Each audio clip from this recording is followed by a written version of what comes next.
Sampurasun, selamat datang di Ruang Cerita bersama gua Fajar Surya Budiman. Ya, halo, assalamualaikum warahmatullahi wabarakatuh. Apa kabar teman-teman semuanya? Semoga kalian selalu sehat walafiat dimanapun kalian berada. Buat teman-teman yang sudah harus bekerja di luar, tetap jaga kesehatan dan tetap ikuti protokol kesehatan yang sudah ditetapkan oleh pemerintah. Dan buat teman-teman yang masih memiliki privilege kerja di rumah atau WFH, tetap jaga kesehatan dan sampaikan salam saya buat keluarga kalian dimanapun kalian berada. Di episode kali ini senang banget rasanya saya seperti kembali di remind ataupun di refresh ataupun kembali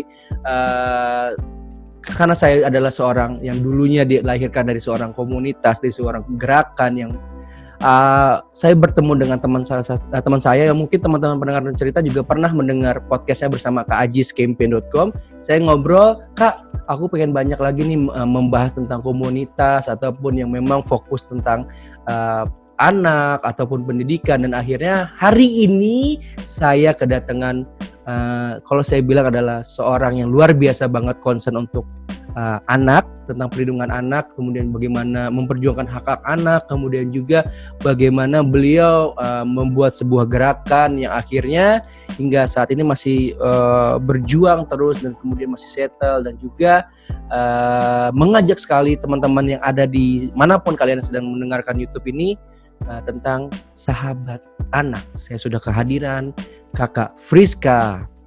Kakak Friska Hutagalung. Selamat pagi Kakak, halo. Hai, Kak Fajar. Apa kabar? Halo.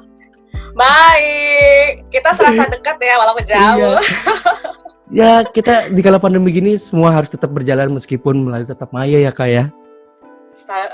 Sepakat. Tapi nih, nanti sebelum kita membahas tentang Kakak Friska dengan gerakannya itu sahabat anak, saya pengen tahu dulu nih Kak, kita kan udah di kala pandemi ini sudah hampir mungkin 10 menuju 11 bulan nih ya, yang dimana mungkin banyak sekali perubahan dari pola hidup, kemudian mungkin Kakak bersama teman-teman di gerakan Yayasan Sahabat Anak, yang mungkin awalnya di plan 2020 nih banyak hal-hal yang harusnya ternyata offline gitu kan, ternyata berubah semua menjadi ditransformasi menjadi online gitu kan. Atau apa sih makna atau hikmah yang bisa Kakak petik nih dari pandemi ini buat mungkin menjadi inspirasi buat teman-teman pendengar Ruang Cerita semua yang sudah lagi dengar nih Kak? Wah, banget itu tadi semua Kak Fajar yang tadi disampaikan previewnya itu yang kita alami banget, apalagi dalam sebuah gerakan atau organisasi di mana setiap kita memulai awal tahun kita pasti udah siap nih programnya mau apa aja. Di 2020 kita udah siap nih programnya selama 12 bulan ke depan kita mau apa gitu ya. Tetapi di bulan Maret langsung semuanya kembali ke nol ya, kayak PSBU ya. Dimulai dari nol ya kakak, gitu ya. Dimulai dari nol kakak, selamat datang gitu. Selamat datang. Ini masa pandemi. Iya. Selamat menikmati. Ya, itu yang kami alami. Oke. Jadi di awal tuh pasti gagap, gugup, gagu ya. Gimana ini gagap, caranya? gugup, gagu. 3G. 3G bukan? Itu untuk mengimbangi 3M ya. 3M nih. Akhirnya ya pertama terbiasa dengan online meeting. Betul. Karena sahabat anak ini kuat banget dengan gerakan yang connecting dengan pertemuan, ya, volunteer kita gathering. Apalagi energinya langsung ketemu langsung gitu ya. Betul banget, apalagi dengan adik-adik. Ini aku sampai merinding ya, saking kangennya gitu ya. Bener. Ketemu adik-adik itu beneran recharging kita, dan juga secara psikologis adik-adik itu juga tersemangati gitu ya dengan melihat kakak-kakaknya selalu hadir setiap minggu gitu ya, yang kita selalu bersentuhan, kita langsung ngajar, dan kadang curhat sharing itu bisa tanpa disadari muncul di saat kita ketemu. Nah ini nggak bisa gitu ya, akhirnya adik-adik pun terbiasa juga berhubungan dengan kakak-kakaknya lewat WhatsApp gitu ya. WhatsApp itu menjadi aplikasi yang sangat berkontribusi banget gitu ya dalam kita berkomunikasi dengan adik-adik. Karena untuk handphone, aplikasi itu sangat yang paling dimiliki oleh sejuta umat ya. Betul. Dan ya itu salah satu langkah awal tuh saat itu gimana ya cara kita tetap menjaga semangat untuk kami para volunteer dan bagaimana kita bisa tetap menjangkau adik-adik. Nah, merubah kebiasaan yang tadinya offline menjadi online. Seperti itu. Itu berapa lama itu tuh Kak membutuhkan waktunya tuh pas mentransformasi semuanya? Oke. Jadi kami ini kan gerakan volunteer nih ya Kak, kita selalu mengajak orang-orang untuk ayo ikut gitu ya untuk menjadi volunteer melakukan gerakan perlindungan anak kepada anak-anak marginal. Jadi kita selalu buka pendaftaran untuk menjadi volunteer. Saat ada pandemi di Maret akhir ya, pertengahan akhir Maret, di minggu terakhir Maret itu kami jadinya sepakat untuk menutup kegiatan bimbingan belajar gerakan. Yang harusnya jadwalnya kan ada ya setiap minggu. Volunteer kami adalah langsung bimbingan belajar langsung ketemu adik-adik. Jadi kita harus tutup dulu deh gitu ya.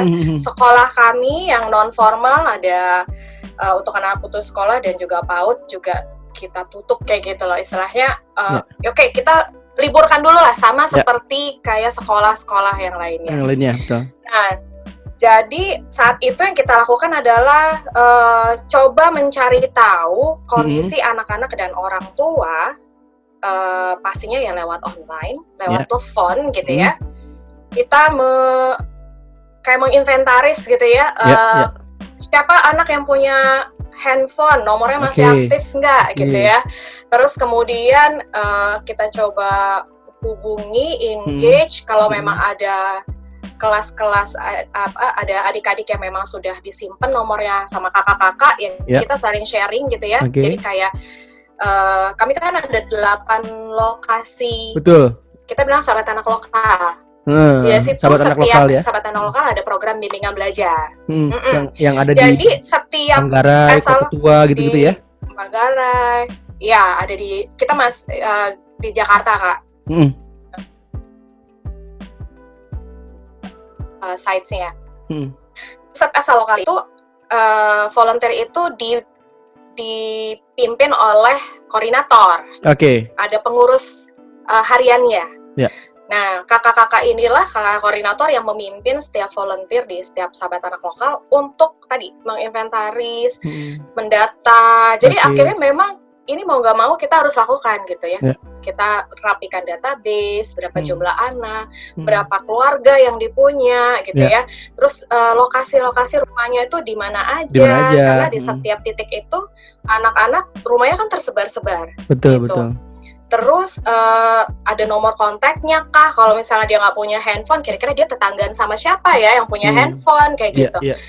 Nah, terus akhirnya juga berbagi volunteer siapa-siapa saja yang akan menangani grup-grup anak-anak ini gitu ya. Karena kebayang kalau satu daerah ada 100 orang adik, kita ambil 50%-nya aja 50 keluarga gitu ya. Berarti kan kita butuh 50 volunteer gitu ya untuk pendamping. Atau kalau misalnya kita mau bagi, satu volunteer menangani 5 keluarga atau 2 atau 5. Berarti kan kita juga harus punya committed volunteer untuk bisa melakukan itu. Nah, itulah yang kami kerjakan dari awal, mulainya tuh di April memang. Di Maret itu kita masih kayak yang kita mencari ya, masih mencari pola gitu ya. Terus nonton berita gitu, makin naik tiap hari makin naik gitu kan. Jumlah yang terinfeksi, terus kita harus tinggal di rumah, kita masih takut keluar rumah kayak gitu. Akhirnya apa yang bisa dilakukan ya dengan cara-cara seperti itu, terus juga pertemuan online juga makin gencar gitu benar. Untuk berkoordinasi. Terus kemudian muncullah ada informasi bahwa ada keluarga-keluarga adik-adik yang nggak bisa makan, karena kan memang saat itu kan nggak bisa bekerja ya, betul, semuanya tutup gitu ya. Betul, dirumahkan para orang tuanya, bahkan juga para volunteer kami juga mengalami hal yang sama gitu, dirumahkan dan mereka tidak punya pekerjaan. Nah, kemudian beralihlah dari kita sudah dapat informasi itu, kami tergerak untuk ya sama seperti waktu itu ya masyarakat di Indonesia pada rasanya dunia ya melakukan gerakan-gerakan untuk membantu dengan mengumpulkan donasi gitu. Ya itu juga kami lakukan untuk membantu adik-adik dan keluarga kami, adik-adik kami gitu. Jadi kita lakukan raising fund untuk pemberian sembako gitu ya. Dan waktu itu kita bagikan di bulan, kalau nggak salah bulan April. Mei. Bulan Mei. Itu yang kita April mulai, Mei kita bagikan, terus kemudian sampai Juni gitu ya. Karena kita memang juga bekerja sama, berkolaborasi dengan lembaga-lembaga lain yang mengalami hal yang sama gitu loh. Jadi kami saat itu berkolaborasi untuk raising fund ini dengan lembaga yang sama gerakannya seperti kami, yaitu KDM. Terus kami membagikan ke mitra-mitra lagi gitu.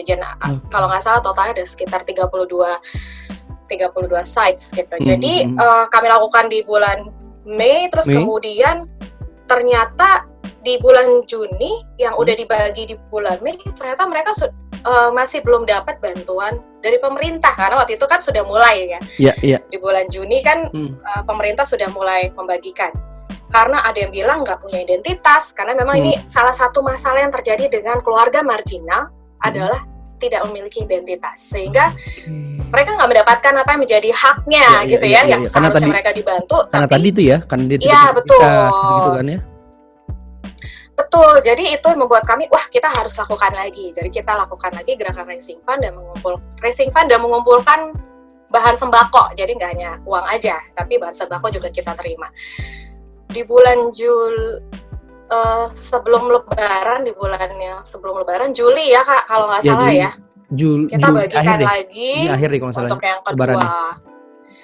Juni akhir ya. Iya, kita bagikan yang kedua, terus kemudian di situ kita memang saling koordinasi, itulah kekuatan volunteer ya. Mereka sangat punya banyak perspektif yang diilhami oleh latar belakang masing-masing gitu dan pengalaman, sehingga saat kita lihat wah bantuan dari pemerintah sudah mulai banyak dan sudah banyak pengawasan sehingga bantuan pemerintah juga akhirnya sampai lah gitu ya. Dan kita juga data adik-adik mana yang enggak, mana yang dapat gitu ya. Kita tanya Pak RT-nya juga gitu ya. Yang bagi punya RT, karena ada juga yang nggak punya RT karena tinggal di kolong jembatan. Akhirnya kami beralih dari yang kedua, tidak masif pemberiannya, tapi untuk sembako hanya membutuhkan. Nah, selanjutnya apa yang kami lakukan? Nah, gimana caranya untuk membangkitkan kembali gerakan Sahabat Anak yang menjangkau adik-adik yang biasanya kita tatap muka dengan dengan kelas-kelas bimbingan belajar. Ini di bulan Juli kita mulai mempersiapkan untuk secara online, gitu. Nah, itu prosesnya juga nggak mudah ternyata ya Kak, gitu ya. Persiapannya juga luar biasa karena memang pastinya yang harus disiapkan sekarang ini adalah kan kalau kita minta, ayo kita raising fund gitu ya, itu gampang ya. Link aja gitu ya. Kita punya WhatsApp grup, kita sebar-sebarin gitu ya. Punya sosmed, kita sebar-sebarin. Tapi untuk kita membuat kelas online, berarti butuh volunteer yang siap gitu. Iya, betul. Dan ini butuh proses juga pada akhirnya. Karena tidak ya siapa yang siap ya ngajarin kelas online, volunteer loh Kak, bukan guru ya. Benar. Profesi guru kan pasti mereka sudah punya sistem gitu ya. Tapi kalau untuk volunteer lebih ke pengalaman kali ya. Kalau volunteer lebih ke pengalaman mereka masing-masing. Betul. Nah, jadi bantuan yang ketiga ini kita bikin gerakannya, kita menamakan proyeknya gitu ya, Kakak Menjangkau Adik gitu. Di sini ada teman-teman menjangkau adik ya Kak? Iya, jadi cuman say hi aja, itu gimana ya cara men-trigger para volunteer untuk bisa melakukan itu. Dengan cara online. Dengan cara online. Jadi di Sahabat Anak kita bikin tim kecil gitu ya. Ada yang membagikan flyer, jadi membuat flyer dan topik-topik apa yang memang harus diangkat yang kita bagikan setiap minggu kepada adik dan juga orang tua. Ada juga yang bikin video YouTube gitu ya, yang artinya untuk dibagikan juga kepada anak-anak karena kakak-kakaknya mungkin masih belum siap untuk mempersiapkan materi belajarnya kayak gitu. Dan ada juga ternyata kakak di lokasi asa lokal yang ternyata sudah sangat kreatif gitu ya. Mereka membuat kelas-kelas lewat WhatsApp group itu juga dilakukan. Jadi by proses akhirnya semua bergerak, kemudian kita tetap saling koordinasi, dan ya by time-nya akhirnya ada yang memang kakak-kakaknya secara kolaboratif gitu ya, mereka akhirnya memang punya pertemuan sendiri gitu ya. Ada yang memang mereka khususnya kayak daerah Sahabat Anak Kota Tua gitu ya, itu rumah belajarnya kita minjem Museum Bank Mandiri, Kak. Oh, yang Bank Mandiri. Bank Mandiri, ya. Oke. Ya, dan selama pandemi itu ditutup dan kita tidak bisa pakai, sehingga adik-adik tidak punya tempat belajar. Dan kemudian ketika kita mau minta mereka online, mereka nggak punya handphone kebanyakan. Betul. Kalaupun punya handphone orang tua mereka, tapi para anak jalanan dan keluarga jalanan ini yang mencari uang di Fathahillah, daerah seputaran Fathahillah, kan PSBB itu juga mempengaruhi penghasilan mereka pada akhirnya, dan itu membuat mereka yang punya handphone akhirnya terpaksa menjual handphonenya. Karena tadi karena kebutuhan lagi tadi ya, Mbak ya? Betul. Jadi memang saat ini ya kita terus berjuang. Jadi untuk kakak-kakak yang volunteernya sudah siap dan akhirnya membentuk grup-grup tadi dan melakukan pembelajaran online setiap minggu, tetap dilakukan. Untuk lokasi atau kakak-kakak yang memang adik-adiknya memang belum siap dilakukan online, akhirnya mereka bergerak dengan gimana memotivasi kakak-kakaknya supaya tetap semangat. Jadi dilakukanlah kayak kelas-kelas online untuk kakak volunteernya, atau mereka ya menerima bantuan-bantuan yang kadang-kadang kan ada teman-teman yang ulang tahun, mereka ingin berbagi berkat gitu ya, dengan bagi sembako, atau misalnya dari kemarin ada sebuah lembaga kolaborator kami, Food Cycle, mereka membagikan makanan pagi. Jadi mereka memanfaatkan kesempatan-kesempatan ini untuk bisa menjangkau adik dan orang tuanya untuk bisa bertemu dengan memang ada bantuan yang diberikan. Ya itu masih terus kami lakukan sampai sekarang. Dan kita lihat 2021 kayak memang ini kebiasaan ini akan makin terus. Harus kita coba lagi gimana ya cara lebih efektif. Itu sih Kak, masih tetap berjuang. Tapi yang mungkin jadi menarik juga, mungkin teman-teman pendengar Ruang Cerita semua yang lagi dengar di YouTube ataupun di Spotify. Jadi gerakan Sahabat Anak ini memang fokusnya adalah kepada teman-teman anak-anak marginal. Ya Kak ya? Iya, betul Kak. Nah, yang dimana memang seperti tadi Kak Friska bilang, fokus sekarang memang masih di wilayah Jakarta kan. Kalau misalkan teman-teman bisa lihat baik itu di Instagramnya Sahabat Anak ataupun di websitenya di sahabatanak.org, di bagian program itu teman-teman bisa lihat lokasi-lokasi yang memang sudah menjadi bukan base camp, tempat untuk mengajarnya teman-teman Sahabat Anak pada saat sebelum pandemi ini. Ada di Gambir, kemudian ada di Kota Tua tadi seperti yang Kak Friska tadi bilang, di Manggarai, Rusunawa, Cakung, kemudian ada Tanah Abang, kemudian ada di Gambir, Cijantung, Bojong Indah, sama mungkin sekolah non formal. Nah, tapi Kak, kenapa sih aku tanyakan, kenapa Kakak bersama teman-teman fokusnya adalah untuk concern ke anak-anak, khususnya di teman-teman anak jalanan? Karena di awal mulanya ini juga sejarahnya adalah berawal dari Jambore Anak Jalanan pada tahun 1997. Waktu itu kan yang terdiri dari mahasiswa, kemudian profesional, akhirnya membentuk hingga saat ini Sahabat Anak masih terus ada berjuang untuk teman-teman, khususnya di teman-teman anak-anak jalanan. Gimana tuh Kak? Boleh dong Kak diceritain juga Kak? Iya Kak, kami ini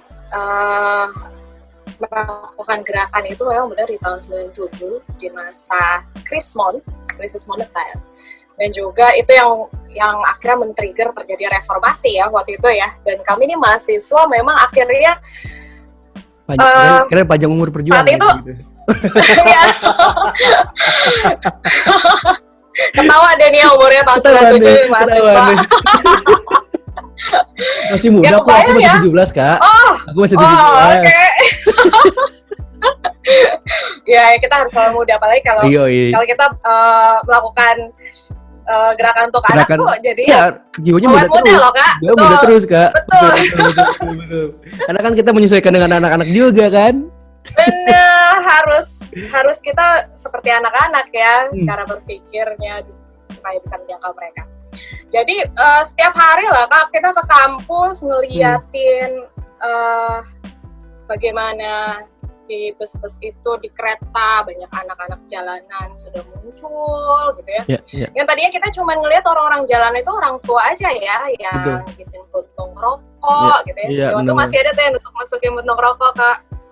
Terus juga ada yang jualan gitu ya di kereta. Ya kan?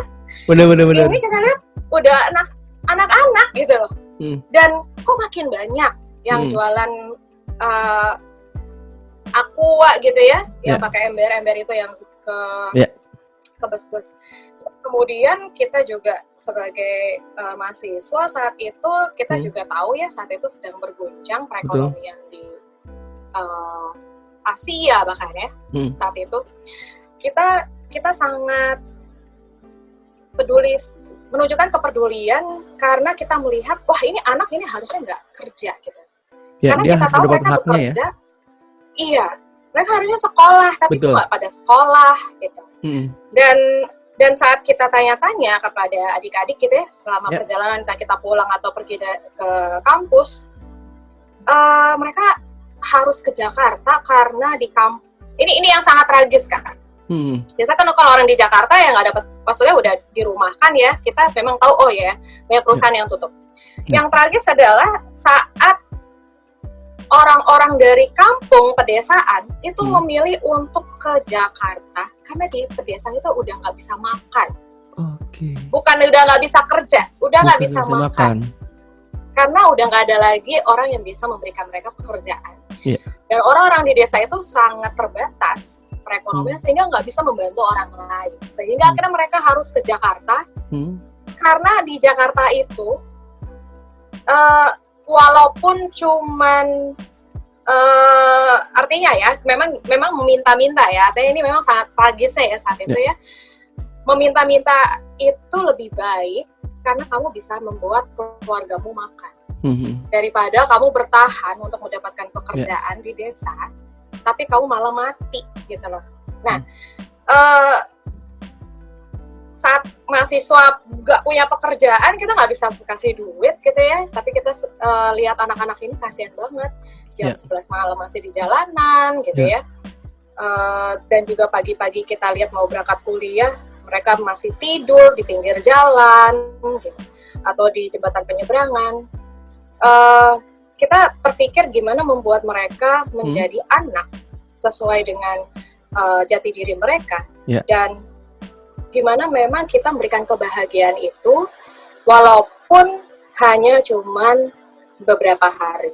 Nah, akhirnya kita membuat acara yang namanya Jambore Anak Jalanan di tahun 97 dalam rangka merayakan, jadi momennya yang memang kita pakai merayakan Hari Anak Nasional. Jadi memberikan kesempatan gitu ya buat anak-anak jalanan menjadi anak di harinya mereka. Dan di situ kami menyertakan para mahasiswa. Saat itu karena kami masih mahasiswa, jadi linknya mahasiswa untuk menjadi pendamping gitu ya, jadi guardian angelnya mereka, jadi kakak. Nah di sini akhirnya kenapa muncul nama kakak? Karena kedekatan kakak sama adik itu pelindung gitu ya. Ya betul. Makna berlindung ini yang artinya mengalahkan, lu nggak butuh jadi keluarga sedara untuk jadi kakak, bukan gitu ya. Dan juga lu nggak perlu tahu untuk menjadi orang tua atau lu tahu ilmu parenting gitu loh untuk menjadi kakak. Jadi kakak ya udah, lu cuman bisa apa? Nemenin adik-adik. Oke, sempatkan waktu selama 2 hari 1 malam.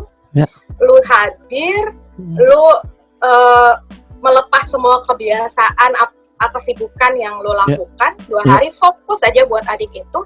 lu makan bareng, lu tidur bareng satu tenda gitu ya. Lu ajarin dia aja gimana cara bicara yang baik, gimana cara mandi dengan sampo, membedakan ini sampo ya, ini sabun ya. Itu aja mereka belum tahu. Dan dari hal kecil itu ya Kak ya? Fungsi dari kakak, iya betul. Makan harus cuci tangan dulu, atau jam makan aja mereka nggak terbiasa makan pagi, siang, dan malam. Buat mereka makan satu hari aja itu sudah cukup privilege. Iya. Benar. Jadi akhirnya dengan mereka ikut Jambore, mereka merasakan oh gini loh ya jadi seorang adik, oh ini loh ya jadi seorang anak gitu ya. Oke, ya paham. Nah itulah yang kami ingin ciptakan. Akhirnya memang kita lakukanlah Jambore Anak Jalanan. Dan itu tahun itu berapa banyak tuh Kak yang ikut jadi volunteer tuh pada saat itu? Waktu itu ini flashback nih. Oke. Kalau nggak salah nih ya, saat itu mungkin kita anak-anaknya sekitar 50 atau 100 orang gitu targetnya Kak. Oke. Terus kakaknya, kalau idealnya memang satu kakak banding 2 adik. Tetapi saat itu belum ada sosmed seperti sekarang. Itu kita bisa dapat 20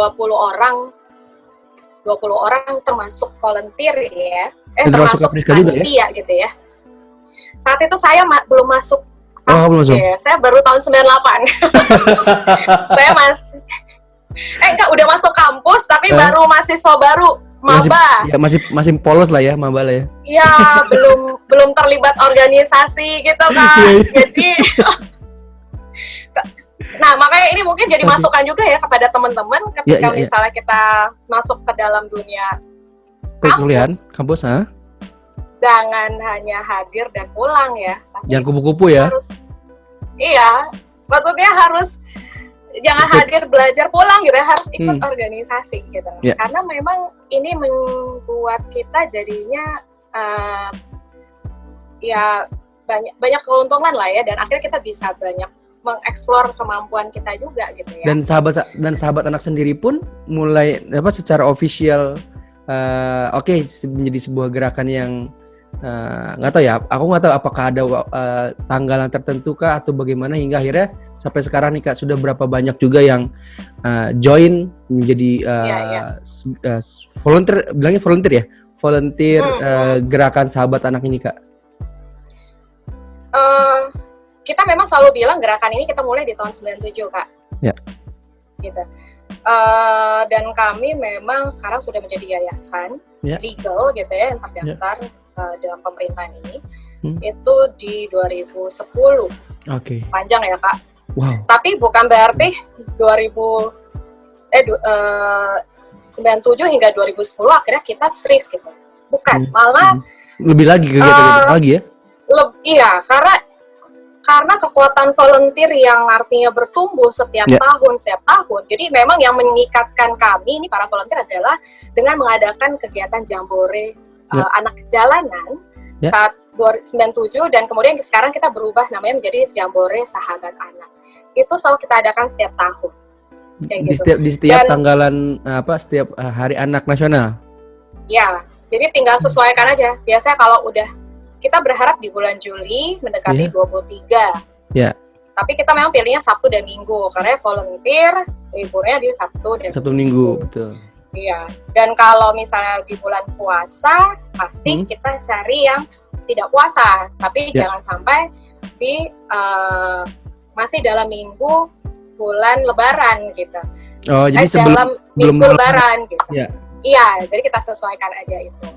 Nah, para volunteer yang selalu hadir menjadi pendamping, Kak, itu selepas dari Jambore, mereka tuh masih stay connected dengan anak-anak mereka. Kita bilang adik-adik lah, adik-adiknya mereka. Adik-adik gitu. Mereka. Masih kunjungan ke mereka, kan pasti kan selama 2 hari 1 malam itu mereka bercerita banyak hal ya, Kak. Betul. Gimana sih kamu ngamen, kamu tinggal di mana, gitu ya, orang tua kamu gimana, gitu ya. Bahkan anak-anak pun banyak bertanya saat itu. Jadi, hubungan baik ini tetap terjalin gitu ya. Apalagi kalau misalnya udah berada dalam kedekatan 2 hari 1 malam itu wah itu feels-nya menggugah banget memang Kak. Jadi itu yang akhirnya membuat kakak-kakak ini selalu kepikiran dan akhirnya berpikir apa yang harus saya lakukan ya. Apalagi nih yang bisa dilakukan ya untuk next-nya seperti itu ya. Iya. Dan akhirnya itulah yang membuat para volunteer ini membuat kegiatan bimbingan belajar gratis itu untuk anak-anak itu Kak. Supaya tetap terkoneksi, tetap bisa membantu mereka. Karena kita tidak bisa mengetahui kebutuhan anak dengan hanya 2 hari 1 malam. Betul. Tetapi kita kayak sahabat ya Kak. Ketika kita bersahabat, kita akan tahu apa kebutuhan sahabat kita walaupun dia nggak cerita. Betul. Gitu. Tapi mungkin aja yang cerita bisa orang tua mereka, bisa aja teman mereka. Terus atau enggak dengan gerak-gerik mereka. Atau mereka tiba-tiba datang bimbel nggak hadir, kenapa ya gitu. Nah ini butuh namanya keberlangsungan yang selalu rutin gitu, pertemuan rutin, atau kita memang membuat sebuah program yang rutin yang dikenal oleh seluruh anak-anak di situ atau orang tua juga jadinya mengenal kami gitu ya, dan akhirnya mereka mempercayakan anaknya untuk wah bayangin Kak, orang tua bisa percaya kita bawa anaknya untuk camping bareng gitu ya. Ini penting nih Kak, bagaimana Kakak dan teman-teman meyakinkan bahwa anaknya tuh aman ataupun artian anak saya benar di jalan, maksudnya untuk mendapatkan edukasi yang tepat bisa dari kita iya kayak gitu kan. Itu bagaimana tuh Kak cara tuh Kak? Persahabatan Kak. Jadi masuk sebagai sahabat lah ya. Betul. Jadi kita itu gimana sih Kak kalau Kakak misalnya punya inceran gitu ya supaya orang tua percaya, gimana sih Kak gitu, bawa martabak gitu, bawa bakso juga. Betul kayak gitu Kak. Jadi kami juga sumpah itu klasik banget sih ya Allah. Ampun selamat malam Om, iya Om ini ada martabak Om gitu. Betul. Nah itu yang kami pakai Kak metodenya. Jadi menumbuhkan kepercayaan para orang tua itu penting, karena kami sangat menghargai sekali anak-anak ini berasal dari keluarga. Keluarga ini punya orang tua. Jangan jadinya kita sebagai volunteer yang kita quote and quote ya berpendidikan tapi kita akhirnya tidak memiliki kode etik. Bagaimana sih kita kalau misalnya mau mengajak anak orang gitu ya untuk ikut kegiatan kita aja, kita perlu nuwun lah ya. Betul. Gitu loh Kak. Jadi kita kenalan kami siapa. Terus juga kalau misalnya 1 kali pertemuan pasti nggak cukup. Yang kami lakukan akhirnya Kak, kami setiap minggu ke sana akhirnya. Untuk ketemuan aja sama orang tua untuk ngobrol. Hingga saat ini Kak? Hingga saat ini, tapi sekarang ini pandemi jadinya online. Online. Oke. Iya. Jadi online, dan memang orang tua ini jadi ujung tombak kami juga sekarang di masa pandemi Kak. Karena balik lagi orang tua ini harus menciptakan suasana yang sama, yaitu perlindungan anak di rumah mereka sebagaimana yang kita harapkan lewat para volunteer. Dan agar nyaman juga ya. Anak tuh merasa nyaman, merasa terlindungi juga, merasa di rumah kayak gitu. Betul. Walaupun dengan kondisi ya siapa kita sangka ya orang tua mungkin ada yang nggak punya pekerjaan, pasti mereka stres.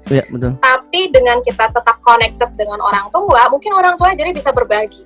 Misalnya Kak, beras saya habis di rumah. Akhirnya kita bisa sama-sama ngumpulin beras. Itu salah satu contoh saja. Dan hal-hal inilah yang makin membuka perspektif kami bahwa untuk menjadi pelindung anak, yang kita harus mulai dari rumah dengan menyertakan orang tua. Nah, ini mungkin jadi pesan kita bersama ya, bahwa hal ini yang harus kita lakukan bersama sebagai orang dewasa. Bagaimana kita semua punya peranan untuk menjadi pelindung anak. Siapapun kalian bisa menjadi pelindung untuk anak. Betul sekali. Mau adik kita yang masih anak atau tetangga gitu yang kita lihat ada yang kesusahan. Disitulah peranan kita sebagai orang dewasa. Ngapain nunggu orang lain ya? Ngapain nunggu pemerintah atau otoritas? Tapi what can we do gitu untuk bisa melakukan perlindungan itu pada anak. Kak, mau nanya nih. Itu sih. Apa yang mendasari Kakak seorang personal Kak Friska hingga saat ini masih mau berjuang bareng untuk anak secara mungkin ada dalam bentuk quote kah, ataupun misalkan yang mungkin bisa menginspirasi nih teman-teman, ataupun yang mungkin di daerah yang mungkin pengen melakukan hal yang sama dengan gerakan yang sama dengan sahabat anaknya gitu. Ada nggak sih Kak sebuah quote atau sebuah, aku bilangnya apa ya, kalimat yang mungkin bisa menjadi motivasi juga lah buat teman-teman pendengar Ruang Cerita yang mungkin tidak di Jakarta, dia di daerah lain, mungkin maksudnya seperti itu Kak?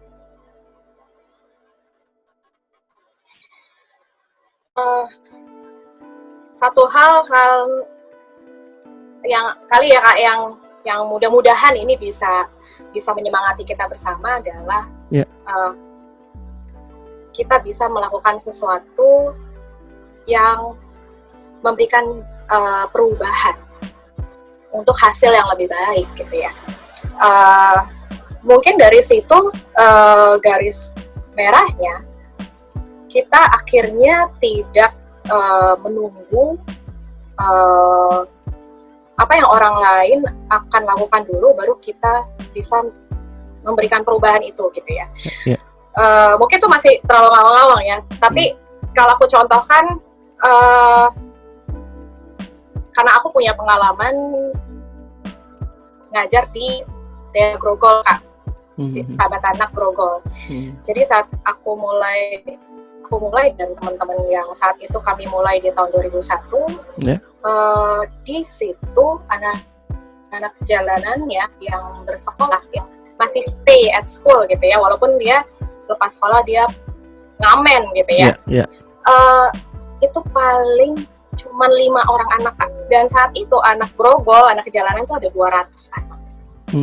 Seperti itu. Kebayang itu perbandingannya tuh sangat jauh sekali gitu ya. 5 anak sekolah banding 200.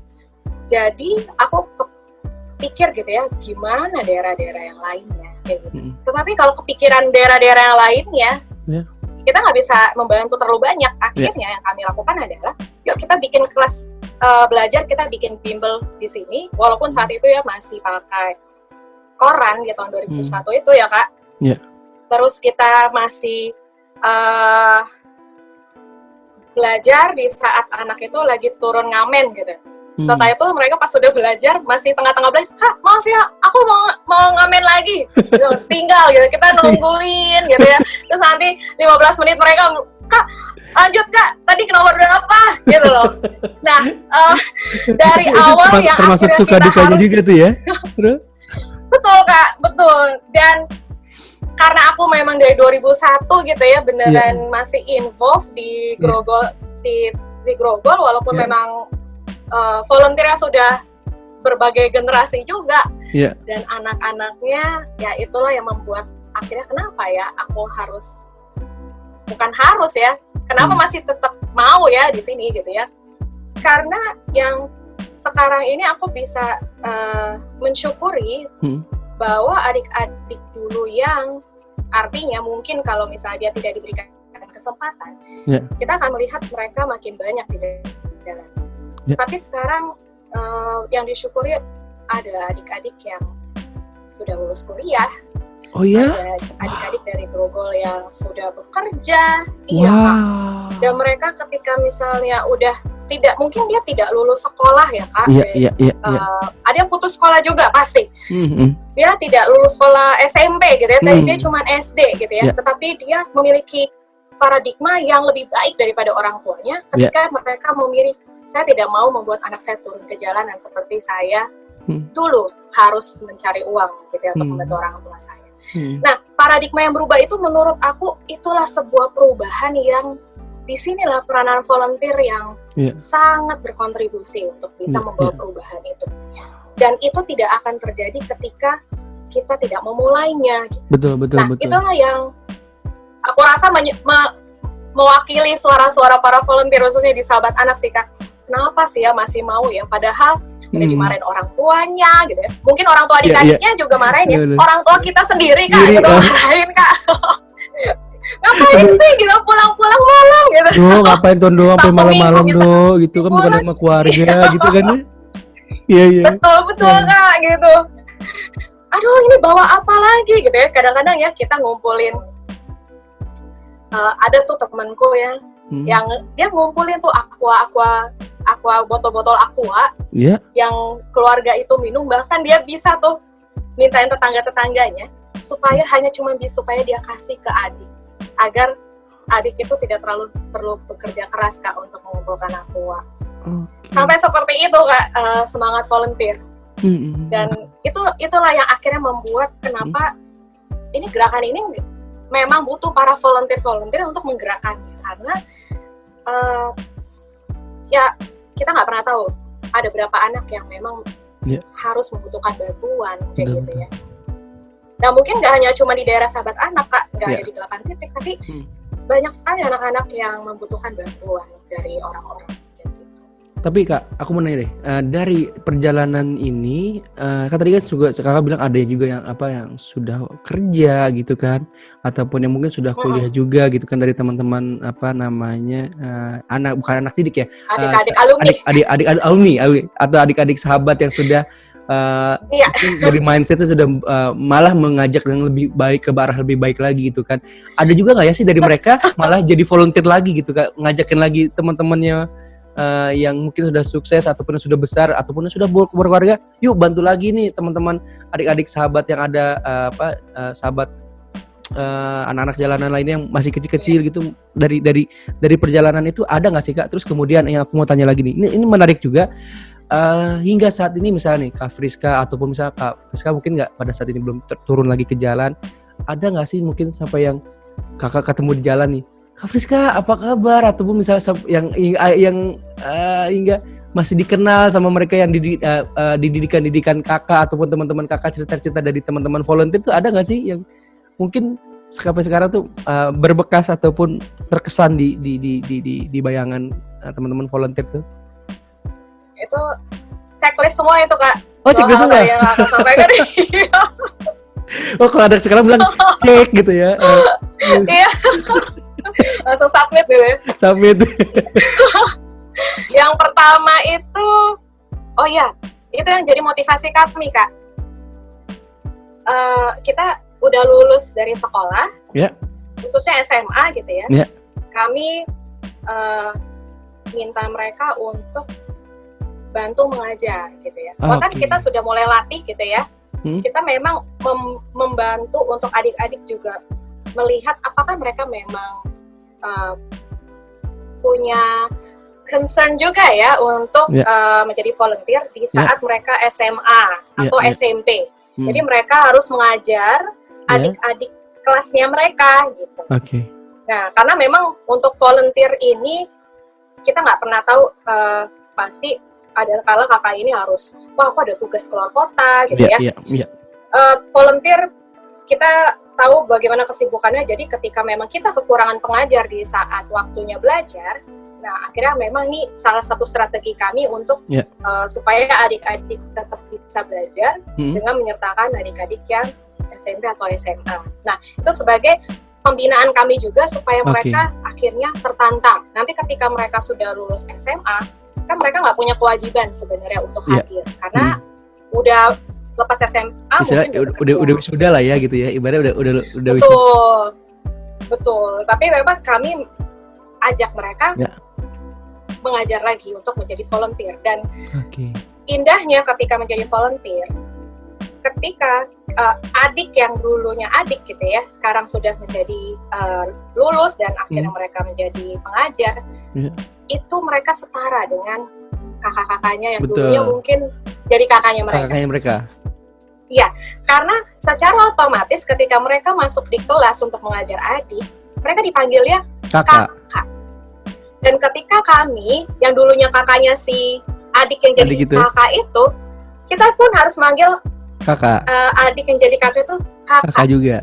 Sehingga dengan penyebutan kakak itu, memang itu hal yang kami jaga, bahwa kita nggak lihat kamu masuknya tahun berapa gitu ya.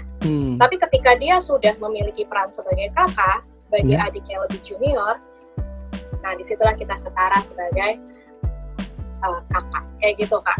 Nah itu memang jadi motivasi kami, karena kami tahu bahwa perubahan di dalam sebuah lingkungan gitu ya, khususnya untuk adik-adik jalanan ini, itu perubahannya tidak akan cepat berlangsung ketika yang menjadi contoh adalah kami para volunteer, yang artinya kayak tadi mana anak mahasiswa yang datang gitu ya. Tapi perubahan itu akan cepat sekali terjadi ketika mereka lah yang muncul menjadi para volunteer atau menjadi kakak-kakak buat adik-adik. Jadi penggerak untuk adik-adiknya ya kayak. Betul, mereka jadi teladan. Nah, itu memang menjadi inspirasi kami untuk kami terus sampaikan kepada para volunteer yang baru dan juga adik-adik kami.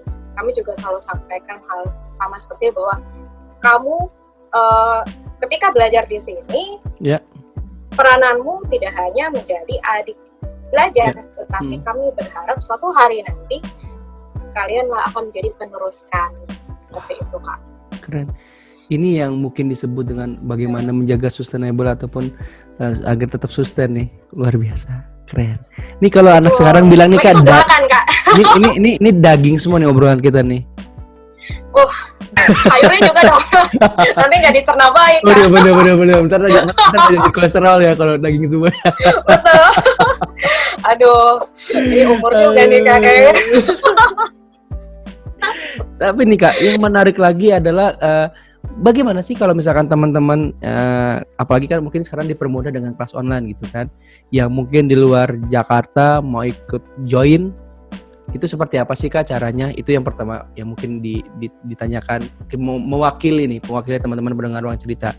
Terus kemudian yang kedua adalah hingga saat ini bagaimana teman-teman di Sahabat Anak ini mungkin bergerak untuk tetap meyakinkan para, I don't know bilangnya donatur kah atau bilang sponsor kah, saya bilangnya seperti apa untuk tetap membantu perjalanan belajar ini tetap berlangsung seperti itu kan gitu. Atau mungkin adakah dari teman-teman volunteer yang pernah mengajar ataupun yang pernah mendidik yang sudah lama akhirnya membantu lagi mungkin karena dia di perusahaan ini atau apa itu, ada nggak sih Kak di perjalanan Sahabat Anak itu sendiri gitu sih Kak? Dan mungkin satu lagi, ini saking banyaknya pertanyaan karena saking seru ya nih. Kak, ada nggak sih satu quote yang mungkin menurut Kakak itu juga bisa diangkat untuk motivasi buat teman-teman yang sekarang lagi down nih, yang lagi down karena mungkin ya seperti kita tadi bilang di awal, karena mungkin dia di PHK ataupun mungkin karena dia kehilangan pekerjaan karena memang ya kembali lagi karena pandemi ataupun down di sebagai berbagai hal sih. Ada nggak sih sebuah motivasi yang penyemangat buat teman-teman pendengar Ruang Cerita sekarang lagi dengar Kak? Oke Kak, pertama dulu kali ya itu tadi apakah yang pertama? Sampai dicatat ya? Aku nggak catat soalnya. Yang itu, yang apa namanya? Tuh kan jadi lupa lagi. Yang bagaimana apa namanya? Menjaga sustainable-nya itu kan. Sustainable ya. Terus kemudian ini nih aku ingat. Ya. Volunteer, gimana jadi volunteer? Jadi volunteer dulu, jadi volunteer dulu. Ya. Mohon maaf pendengar Ruang Cerita, ini karena saking semangatnya nih. Oke, kalau zaman pandemi ini memang akhirnya kami juga menantang teman-teman semuanya gitu ya, khususnya yang mendengar dan juga menonton podcastnya atau YouTube channelnya Kak Fajar. Mulai menantang diri sendiri nih gitu ya. Apa sih kemampuan, kapasitas, skill atau apapun yang kalian rasa ini harus kalian bagikan kepada adik-adik kayak gitu. Artinya kita melihat kapasitas kita yang kita punya, karena kalian bisa memberikan kesempatan itu kepada adik. Yang tadi seperti aku bilang ya, perubahan yang bisa terjadi pada adik itu bukan karena hasil karya satu orang kan. Betul. Kayak gitu. Tetapi hasil kerja keras bersama-sama, saling artinya kayak titik-titik gitu ya, tapi dihubung-hubungkan, itulah yang akhirnya menguatkan seorang anak dan akhirnya anak itu memiliki kepercayaan diri dan dia bisa mandiri pada satu hari nanti. Jadi ketika teman-teman ingin membantu gitu ya, tantang diri kalian dan ketika memang kalian mau untuk membantu, kalian bisa mengirimkan email ke info@sahabatanak.com. Ketika memang kalian ingin menjadi bagian dari gerakan Sahabat Anak, kalian bisa menjadi tadi aku bilang pengajar di kelas online gitu ya. Mungkin kita bilang sebagai kayak dosen tamu gitu ya Kak. Karena di setiap kelas-kelas ya, ini jadi dosen tamu juga ya. Ya boleh tuh Kak, betul. Kelas-kelas adik-adik ini kan udah punya kakak-kakak pengajar nih Kak. Ya. Tapi tahu sendiri gitu ya, di dunia digital ini butuh yang namanya kreativitas. Betul. Ketika kita mengajar tatap muka, kakak-kakak bisa langsung ini loh, ini caranya seperti ini, dan itu memang hal yang langsung connect gitu ya, tidak terlalu sulit gitu untuk bisa menghubungkan komunikasi itu. Tapi dengan cara online ini, adik-adik itu bahkan sudah sampai bilang seperti ini Kak, Kak kalau boleh jangan belajar lagi dong Kak, karena mereka sekolahnya online. Iya, betul. Ketika ketemu kami, online. Kita bentuk online dan kita kasih pelajaran akademis juga gitu ya, yang mereka akhirnya, Kak aku jenuh, Kak aku capek gitu. Akhirnya memang di sini para volunteer kami akhirnya terbuka untuk menerima kakak-kakak yang katanya mau mengisi kelas gitu ya, sesi-sesi untuk kasih edukasi yang artinya kita nggak tahu ya Kak, kayak menginspirasi, motivasi, mungkin ada background kakak yang sebagai mesin engineer gitu ya, dia menceritakan apa sih itu mesin kayak engineer, kisah-kisah sukses mereka inspiratif dari seseorang gitu ya. Betul. Atau mungkin kalau kamu mau memiliki profesi seperti saya, apa yang kamu harus lakukan? Itu kan langkah-langkah sukses, belajar dari pengalaman orang, dan itu akan mempercepat buat adik itu akhirnya bisa melakukannya gitu. Nah itu sebagai salah satu hal yang bisa kita lakukan, karena kami ini nggak bisa lagi membuka, oke, siapa yang mau jadi volunteer kayak gitu Kak. Jadi kami menerima siapa yang ingin membantu. Dengan kondisi ini akhirnya itu yang membuat kami akhirnya bisa menyocokkan, oh ini buat ke daerah mana ya, ini buat ke kelas mana ya. Seperti itu. Nah itu untuk yang pertama ya Kak. Ya, yang pertama. Nah yang kedua apa tuh? Yang kedua tadi yang apa? Yang yang kalau yang sudah berhasil bagaimana? Bagaimana meyakinkan para mungkin donatur ya, ataupun yang ingin membantu gitu ya Kak. Betul. Ya satu kata lagi gitu ya. Apa yang bisa kita lakukan dan bukan apa yang orang lain bisa lakukan gitu ya, tapi kembali lagi tanya ke kita saat kita memang punya kapasitas, baik itu memang dalam hal ini mungkin kelebihan penghasilan yang memang bisa disisihkan, atau misalnya kita punya kemampuan tadi ya, kita punya kemampuan intelektual, atau misalnya kita punya kemampuan dengan pengalaman yang kita bisa bagikan gitu ya. Nah, yang kami tawarkan adalah kami beri kesempatan untuk bisa menghubungkan dengan adik-adik gitu ya. Ketika memang punya komitmen untuk ada penghasilan disisihkan buat adik-adik, kami ada program namanya program beasiswa. Karena memang adik-adik ini masih terus bersekolah formal, karena Sahabat Anak bukanlah lembaga yayasan sekolah formal Kak. Nah, jadi kami tetap memberikan bantuan uang sekolah juga buat adik-adik. Terus yang kedua, saat ini kami pun memberikan bantuan pulsa buat adik-adik, pulsa internet. Karena untuk kami menjangkau sekolah ya? Iya. Adik-adik kami ini kan sekolahnya udah online. Pastinya mereka memakai pulsa yang pemerintah berikan. Betul. Kayak gitu. Tetapi untuk kami menjangkau adik-adik, kami pun menyadari bahwa adik-adik kami masih membutuhkan fasilitas itu, kayak gitu. Dan inilah yang artinya menjadi tawaran kami kepada masyarakat. Kami sedang raising fund untuk kuota internet, untuk membantu kami bisa terus menjangkau adik-adik dan supaya adik-adik itu tetap bisa terhubung dengan kami dan mereka tidak terhilang, kayak gitu. Itu sih Kak, dan berbagai macam bentuk silakan ditawarkan, karena kami ini sangat karena gerakan ya, kami sangat ingin masuk ke dalam gerakannya teman-teman sekalian kayak gitu. Karena zaman sekarang kolaborasi itu penting, menjadi kekuatan. Betul. Dan kami menyadari itu, apalagi kami yang gerakan volunteer ini ya, karena kalau tanpa adanya volunteer kami tidak bisa bergerak, gitu. Siapa sih yang bisa menjangkau? Saatnya ada 700 anak, sahabat anak jalanan, Kak. Kalau misalnya saya seorang diri untuk bisa membantu 700 anak itu, gak akan mungkin bisa. Mungkin sampai tahun depan juga gak akan mungkin bisa. Tapi ketika banyak volunteer yang bisa melakukannya, itu akan menjadi mungkin. Oleh karena itu, kami butuh sekali banyak bantuan dari para kolaborator-kolaborator untuk bisa terus menghubungkan para volunteer-volunteer kami dengan adik-adik kami. Ya, mungkin yang jadi poin utama adalah we are not Superman, but we are super team. Bener ya? Yes, that's correct. Yeah. Volunteer is not a superhero ya, Kak? Iya, benar. Jadi teman yang lagi dengar dimanapun kalian berada, yang ingin apapun lu profesinya, apapun kalian memiliki kelebihan di apapun itu yang mau untuk, kalau saya bilang adalah untuk mencerdaskan bangsa ataupun mencerdaskan anak-anak Indonesia, udah saatnya bukan hanya lu main dari gadget aja terus banyak untuk mengkomentarkan hal-hal yang kurang baik di media sosial, tapi harus do something atau do action buat Indonesia. Salah satunya dengan kita bisa menjadi volunteer untuk membantu dengan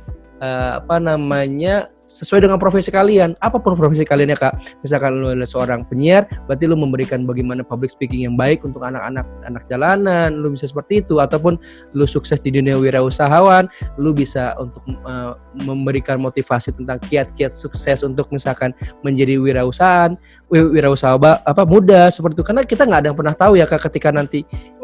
Dan ketika kita memberikan, kalau aku selalu berpikir begini, ketika kita memberikan hal baik kepada orang, someday orang itu akan memberikan lagi informasi kebaikan yang kita pernah berikan kepada orang lagi. Itu menjadi amal jariah sih kalau menurut saya gitu ya. Dan itu tidak akan pernah tidak pernah rugi sih, tidak akan pernah rugi, tidak pernah berkurang lagi. Apa yang lu berikan ketika itu bisa menjadikan hal ataupun amalan baik buat teman-teman semuanya. Ya elah, kayak curhat dong nih. Dan mungkin aku mau ngasih mau cerita dikit nih Kak. Sebenarnya ini salah satu contoh aja dari berbagai macam contoh. Jadi ada salah satu adik kami, dia sudah alumni ya, bahkan udah berkeluarga dan punya anak. Saat ini dia punya usaha rumahan gitu ya Kak.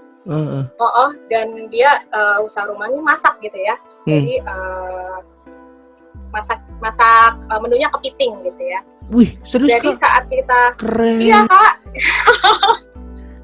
Nanti aku bisa share Kak kalau Kakak mau pesan. Boleh.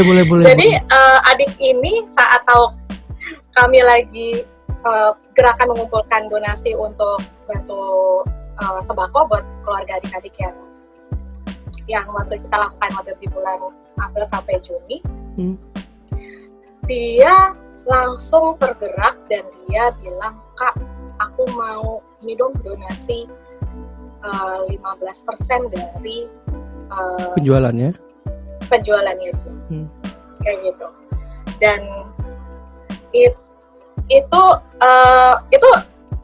itulah yang hadiah loh Kak gitu, hadiahnya yang kita rasakan bahwa wah indah banget ya, ini dia nih hasil yang kami harapkan kayak gitu. Bahwa gerakan ini akhirnya diteruskan oleh adik-adik kami kayak gitu. Adik-adik lagi.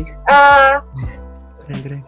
Ya, inilah yang menjadi semangat kami terus bahwa ya balik lagi kita nggak bisa tahu ya Kak, nanti mungkin pemimpin bangsa kita adalah adik-adik yang memang mereka tergugah betul. Perasaannya karena mereka dulu memang pernah merasa dalam bagian bawah dalam hidup ini, tetapi masih ada orang-orang yang peduli untuk membantu mereka, sehingga itulah menyemangati mereka bahwa ketika mereka menjadi seorang pemimpin, mereka akan menjadi pemimpin yang akan dengan terbukanya gitu membantu orang-orang yang pada posisi yang mereka dulu kayak gitu kan. Jadi merinding loh saya nih Kak. Jadi semangatnya itu sih Kak. Wow, gila keren. Jadi one small things that you do for others, especially for those who are weak, Yeah. it matters. Even though that you will not see at front of your face at right now, tetapi there will be something. Itu sih Kak. Mudah-mudahan bisa menyemangati kita semua. Harus, karena di posisi seperti ini kita harus saling menyemangati dan memberikan aura positif. Benar nggak Kak? Yes. Good things ya kan Kak? Good things. Kalau kita bersatu untuk melakukan kebaikan gitu ya, wah setuju. Itu akan luar biasa. Daripada kita kalah dengan orang-orang jahat yang berkumpul untuk melakukan kejahatan, masa kita kalah sih Kak? Ya. Jadi mari kita lakukan perubahan dengan melakukan dari diri one sendiri. good things. Yes. Dari diri sendiri dan mulai dari sekarang sih kalau menurut saya. Wow Kak, itu menarik juga tuh. Salah satu didikan luar biasa atau salah satu lulusan wisudawan sahabat anak yang sekarang sudah membuka usaha. Boleh tuh Kak, someday aku akan, kalau berkenan tuh, akan ajak ngobrol juga di ruang cerita tuh. Itu keren sih. Itu keren sih. Apa rumah makannya apa Kak kalau salah? Apa kalau boleh tahu? Capit Seton. Hah? Nama ininya dia Capit Seton. Wow, di mana itu dia? Oh ya, daerah Cijantung Kak, daerah Pasar Rebo Cijantung. Gila sih, gue harus bisa ketemu sama orangnya sih, atau via udara nih. Keren sih tuh. Ini karena berkat teman-teman Kak Friska dan kawan-kawan semua nih. Oh yang aku bilang di awal, panjang umur perjuangan. Yes. Kita angkat tangan kita ke udara, kita berjalan. Perjuangan belum selesai gitu. Jangan belum selesai kawan. Mari kita teruskan. Jangan mundur pulang ya. Maju terus. Tuh kan ketahuan kan gitu. Ketahuan ya. Aduh. Ya, aku nggak bisa banyak berkata tapi itu keren. Wow. Hingga sekarang udah berapa banyak sih Kak volunteer ya Kak yang Kakak tahu terdata gitu? Kalau terdata gitu ya, kita memang punya setiap tahun memperbarui data untuk kakak-kakak yang komitmen kayak gitu. Kadang kita ada ID card yang kita kasih gitu ya untuk sebagai bentuk bahwa mereka volunteer sahabat anak. 2019 karena memang untuk bisa dapat itu kita harus 1 tahun Kak volunteering. Satu volunteering. Iya. Dan memang untuk 2019 kami mendata ada 172 kakak yang mendapatkan ID card. Itu secara data ya Kak, data yang kami terus perbarui. Yeah.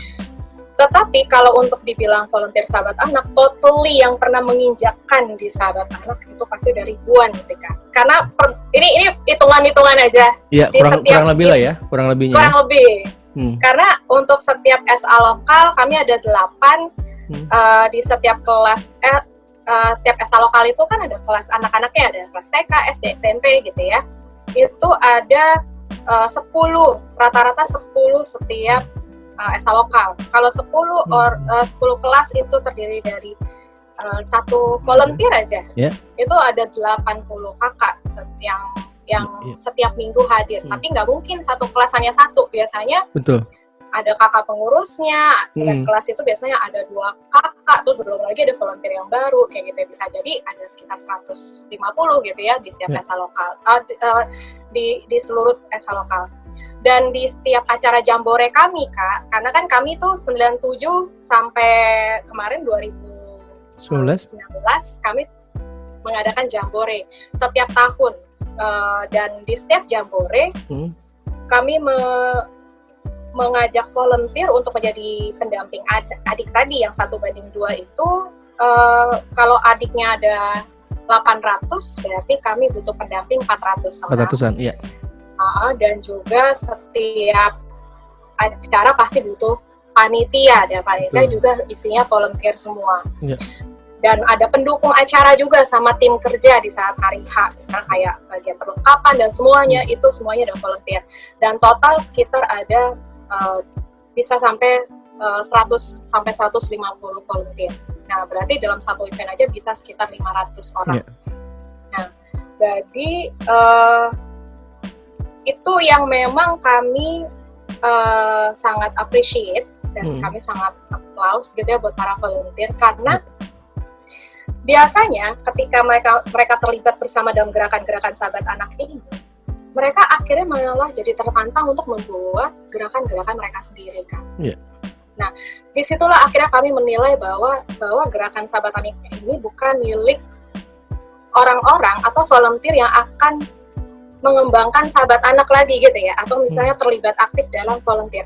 Sehingga kalau dibilang apakah 172 ini saja volunteer sahabat anak, sebenarnya nggak juga gitu ya. 172 ini yang tetap mengembangkan dan berjuang untuk sahabat anak. Tetapi volunteer-volunteer yang tidak masuk dalam 172, apa yang mereka lakukan? Berarti mereka bukan nggak berguna dong gitu. Wah, mereka berguna sekali, karena setiap tahun kami selalu dapat cerita, wah Kak, aku sudah bikin bimbel nih di daerah dekat rumahku, kayak gitu. Wah Kak, aku akhirnya sekarang bikin gerakan nih sama teman-temanku untuk ngumpulin buku-buku untuk kita kirimkan ke daerah Indonesia Timur. Ada juga yang bilang, Kak, sekarang aku punya perpustakaan nih di kampungku daripada rumahku. Terasnya nggak kepake, akhirnya, nah itulah yang artinya menjadi keberhasilan kami sih Kak. Bahwa gerakan ini akhirnya bisa menjadi masif lagi ya Kak, dan diteruskan lagi. Betul. Jadi menjadi kekuatan kami bukan jumlah volunteernya, tetapi bagaimana volunteer yang hadir memang bisa meneruskan semangat gerakan sahabat anak. Ya, semangat dan perjuangan dan terus berjuang itu sih untuk menjadi yang lebih baik.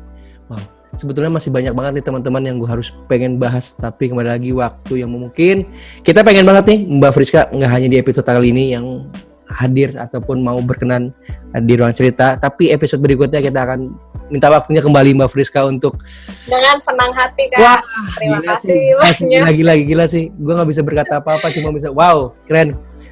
Tapi yang pasti ada Mbak satu kata terakhir sebelum ditutup, boleh dong Mbak kasih motivasi atau semangat nih Mbak buat garda terdepan yang hingga saat ini masih berjuang, masih menjadi ya kita sebagai, mungkin kita bukan dokter ya, tapi kita bisa memberikan penyemangat buat teman-teman garda terdepan, baik itu dokter, perawat, relawan yang sekarang masih harus berjuang untuk melawan COVID-19 ataupun kepada pasiennya juga yang mungkin sehingga saat ini masih di rumah sakit, masih harus pemulihan gitu-gitu. Ada nggak sih kata semangat dari seorang Mbak Friska untuk teman-teman tadi garda terdepan?